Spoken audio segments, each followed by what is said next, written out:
बिस्मिल्लाहिर्रहमानिर्रहीम। अस्सलाम वालेकुम। मोहम्मद अहमद मुबारक ख़ान चैनल से पार्ट नंबर 6 चैप्टर नंबर 1 का लेके आपके पास हाज़िर हैं। आज का जो टॉपिक है solution of simultaneous linear equation, दो हमज़ाद मसावातों का हल। इसके दो तरीके हैं। आज हम पहला तरीका करेंगे काल्बों के माकूस की मदद से। इक्वेशन पहली हमारे पास है 4x - 2y = 8। दूसरी इक्वेशन है 3x + y = -4। इसका जो हमारे पास पहला स्टेप है यानी पहला कदम यानी फर्स्ट स्टेप, हमने क्या करना है?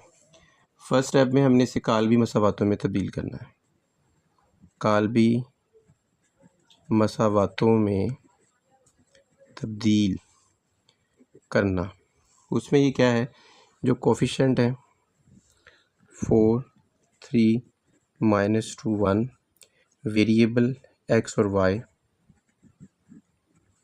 और कांस्टेंट 8 और -4।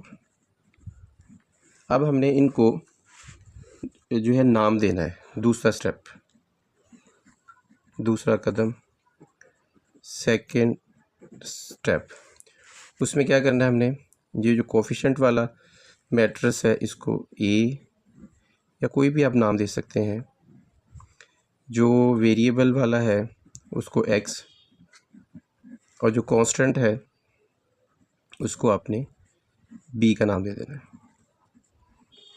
उसके बाद आपके पास ये दूसरा स्टेप है, इसमें आपने अब a का डिटर्मिनेंट मालूम करना है। डिटर्मिनेंट ऑफ a ये हमने मालूम करना है।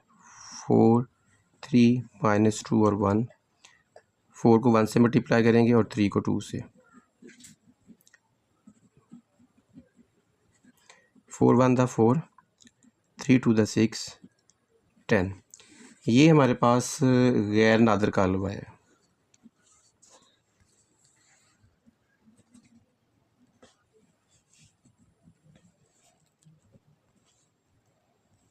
लिहाजा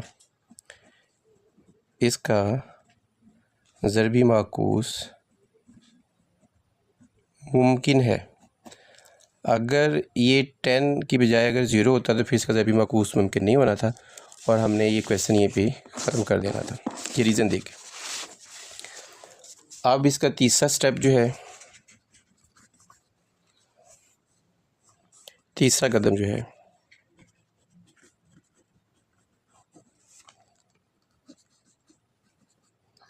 तीसरा कदम जो हम इसका है, इसको हल करेंगे हम आगे, वो ये है कि ये फार्मूला हमारे पास है x = a इन्वर्स b। यहाँ पे हमारे पास a इन्वर्स जो है, जिस ज़रबी माकूस कहते हैं हम फहम में, उसका फार्मूला है adjoint a over a determinant. तो हमने a का एडजॉइंट मालूम करना है। a की वैल्यू हमारे पास है 4, 3, -2, 1। जब हम इसका एडजॉइंट लेंगे, इन दोनों की जगह बदल देंगे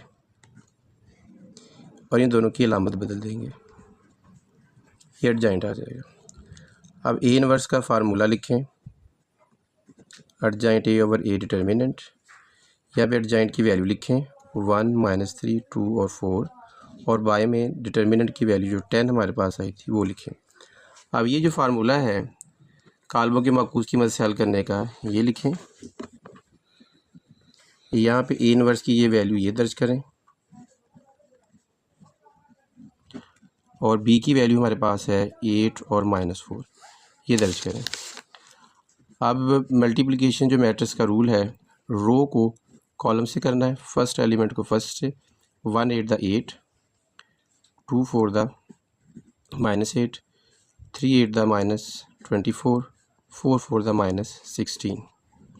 8 8 से कैंसिल होकर 0 हो जाएगा। 24 और 20 और 16 प्लस होके -40 आ जाएगा। जब हम डिवाइड करेंगे 0 को 10 से, 0/10 और -40 ओवर 10, तो हमारे पास आंसर आ जाएगा 0 और -4। तो ये हमारे पास x और y का आंसर आएगा, यानी x की वैल्यू x = 0, y = -4। ये हमारा आंसर आ गया जी। तो इस तरह से हम काल्ब के माकूस तरीके से इस क्वेश्चन को हल किया है। तो दो हमजाद मसावातों का हल काल्ब के माकूस तरीके से। सबसे पहले हमने काल्बी मसावातों में तब्दील किया, फिर हमने उसके जो कोफिशेंट है, वेरिएबल है, कांस्टेंट है, उनको नाम दिया। फिर हमें डिटर्मिनेंट मालूम किया। अगर डिटर्मिनेंट की वैल्यू नॉन ज़ीरो हो तो फिर हम उसे जैसे गैर नादिर कहते हैं फिर हल करेंगे, अदरवाइज ये क्वेश्चन यहीं पे ही हम इसका रीज़न देकर इसका आंसर आ जाएगा कि इसका हल सेट मुमकिन नहीं है। तीसरा कदम जो है, थर्ड स्टेप जो है, उसमें x is equal to A inverse B formula लगाएंगे। ए इनवर्स की वैल्यू मालूम करनी है, जो ज़रबी मकबूस का फार्मूला होता है एडजाइंट ए ओवर ए डिटर्मिनेंट। ये फार्मूला लगा के ए का एडजाइंट मालूम करेंगे, फिर ए इनवर्स में एडजाइंट और डिटर्मिनेंट की वैल्यू दर्ज करेंगे। और उसके बाद जो हमारे पास ये इक्वेशन है एक्स इज इक्वल टू जो बॉक्स में लिखी हुई है, ए इनवर्स की वैल्यू दर्ज करें, बी की वैल्यू दर्ज करें, रोज़ को कॉलम से मल्टीप्लाई करेंगे और लास्ट पे डिटर्मिनेंट की वैल्यू से डिवाइड करेंगे, तो आपके पास ये आंसर आ जाएगा। उम्मीद है आपको ये क्वेश्चन बेहतर अंदाज से समझ आ चुका होगा। वीडियो को देखिएगा, लाइक कीजिएगा और शेयर कीजिएगा। बहुत शुक्रिया।